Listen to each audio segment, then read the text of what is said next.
Hey guys, Forsaken here, and today I want to answer a simple question. Is it worth it to buy The Division? As of right now, I definitely think it is, and I want to give you my reasons of why you should buy the base game first and the season pass or other DLCs afterwards, and basically why I enjoyed The Division so much as to say that right now it's definitely my game of the year of 2016. So what's The Division? The Division is an open world MMORPG third-person shooter set in New York. So in this game, you basically, like in most MMOs, can just level up to 30, play the end game and call it a day. But The Division has much more, and I will talk about that in a moment. First of all, I came to this game as a completely new player. I heard about this game and I thought to myself, looks pretty good, sounds pretty good, maybe I will get this. But as of late, I just grow tired of pre-ordering games and then getting disappointed, so I held off and, well, it paid for itself. The thing is that The Division at launch was pretty bad.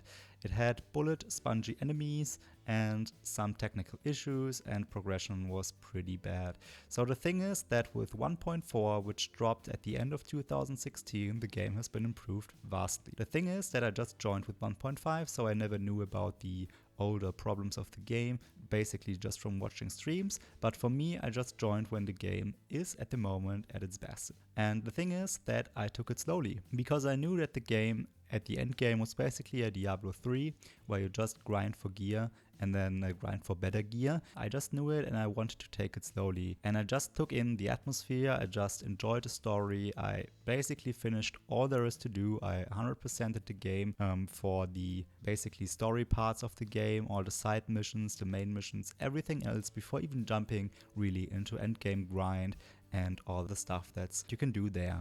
So that's my advice I would give you. Take the game slowly, enjoy the atmosphere, it's excellent, and let's see what else is excellent.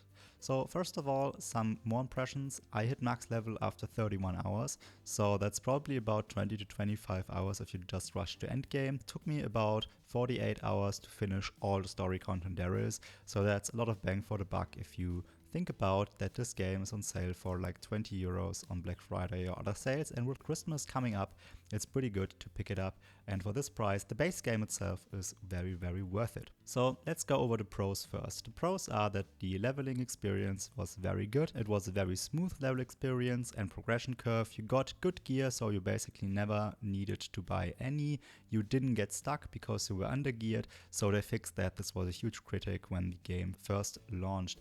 The most amazing thing about this game is definitely atmosphere, the story, the detailing, the voice acting, everything like that. It's just, if you take the time and you take it slowly and you explore the world, you take it in, you don't rush from quest A to quest B, but you maybe look around, you explore abandoned houses, stuff like that, then you will really feel like this world feels alive. It feels like New York when New York broke down because of an infection, so basically what the game wants you to believe.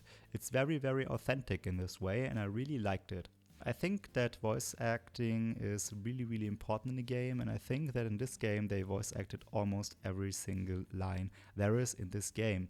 And it shows, it really shows, because not only the telephone things you can pick up do have amazing voice acting, but everything from beginning to end is very, very well voice acted. All the sounds in this game sound amazing. If you run a mission where everything blows up, then you will just think, oh wow, that's really, really good sound design. The atmosphere with the graphics, with the design they chose just in graphical aesthetic is really, really well done, and it just helps you immerse in this game world. There was one house in Kips Bay, basically, if you want to pick up the game and you want to see it. It's pretty much at the end of the story mission progression, but it was amazing. It was a house where there was only one minor story thing there, so no real loot or progression, and it was amazing. I just stumbled in there, walked slowly through each room, and I just thought, oh wow, this looks like The Walking Dead. So this is a very atmospheric game. Even though the end game is basically D3, I think it's autonomously agreed upon that the mission design and basically the leveling experience is among the best parts of this game. From a technical side, it was very, very smooth and stable. I got super well optimized frames, consistent 50 to 60 FPS after I adjusted some options, no real graphic bugs, and there are an extensive amount of options you can choose. So if you run a lower rig or high-end rig, you can basically adjust all those options and customize the graphic fidelity to the performance of your system. It ran very, very well. Only 2 crashes in about 100 hours right now, so that speaks to the game's optimization. Also, I have to say that the voice over IP works really, really well. There's an in-game voice over IP thing where you just talk and basically everybody in your surrounding can hear you. Works very well when you come across random players. You can just talk to them, and if they have it enabled, then they will be able to hear you, and you can just talk because you're standing right next to each other. Super well implementation also for the Dark Zone, which we'll talk about in a moment. So once you do take all of this into consideration, the leveling experience is just amazing. Very, very few bugs, mostly rare ones that only happen every now and then, so basically every 10 hours or something. So nothing game breaking at all, nothing progression blocking. I was able to finish all the progression immediately, so that's really nice to know. There are a few bugs that can sometimes prevent you from shooting. Basically after you heal yourself while in the zoom mode, you could have some problems shooting again, so you have to quick zoom out and zoom in again to shoot.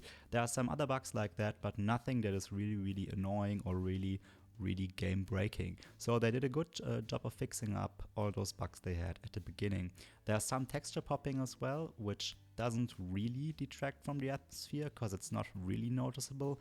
In this footage you may see a little bit of it, but if I actually play the game without recording it, it's not apparent at all. There is also a little bit of an issue with exploration, because exploration, if you first play the game, is really rewarding. You see different places, you see underground subway tunnels like right here, you see high skyscrapers of New York, you see buildings that got abandoned, you see buildings where you see that the military try to defend it, and basically you see a lot of variety. The thing is that exploration at the start of the game is very, very rewarding. You find different voice files, you find different gear, equipment, stuff like that. The more you go into endgame and basically you finish off all the unique quests there are to do in the mission and in the zone, then you do not really have an incentive to explore anymore, which is a thing that they can add, but I think it's just that the endgame is more of the Diablo 3 grinding, so it's not that necessary. The UI is really, really well done, as you can see here. It's not in the way at all. It's there when you need it, it's not there if you don't need it, so you can enjoy the atmosphere and the immersion in the gameplay. There is the movement, which is a little bit tricky at times, but overall works really well. So the gameplay itself is actually really, really a lot of fun. What I would love to see in this game would be a little bit more rewards for exploration. I just love this game world. This is basically what keeps me up and what keeps me going back just out in the world. Even though you can do some side quests there in the end game, it's just that the world feels so real in a way. And New York has been rebuilt very, very accurately. You can go to the Division Reddit and you can see that some guys actually meet at various places, and even though they've never been to New York, they recognize certain buildings and streets just because of this game. So it's a very authentic replication of New York, and it really shows in the atmosphere and the immersion. So just basically for the base game, I think already it's way, way, way worth it. And you won't get, just like an MMO with that good of a story, very, very, very solid gameplay, very good optimization, and few bugs. So overall, this is a really, really good game, and they have brought out some DLCs. For example, they added Underground, which is basically like Rifts in Diablo 3 with a little bit less of variety. And they added Survival, which is highly praised, and a super intense survival mode where you have to survive and die in like an hour. So you have to find some things, make a flare gun, and then survive and extract. You can play this in PvE and PvP, so that's great. They also have the PvP Dark Zone, which I just super enjoyed, even though running solo and just starting out, so that's awesome. So overall, I really enjoyed this game, and I'd say that it's definitely worth it to pick it up. It's super, super cheap on some sales where you can get it for like 18 to 25 euros. And if you enjoy the base game and you hit max level and you want to play more and you want to play DLCs, you can pick up the season pass. So definitely my game of the year. I would highly, highly suggest picking this game up on a sale or even without a sale. I think it has come a long way from the negativity it had when it first launched. They improved a ton of things. I hope they will continue to improve things, and I just enjoy the game very much. Would recommend to pick it up. So take care, guys.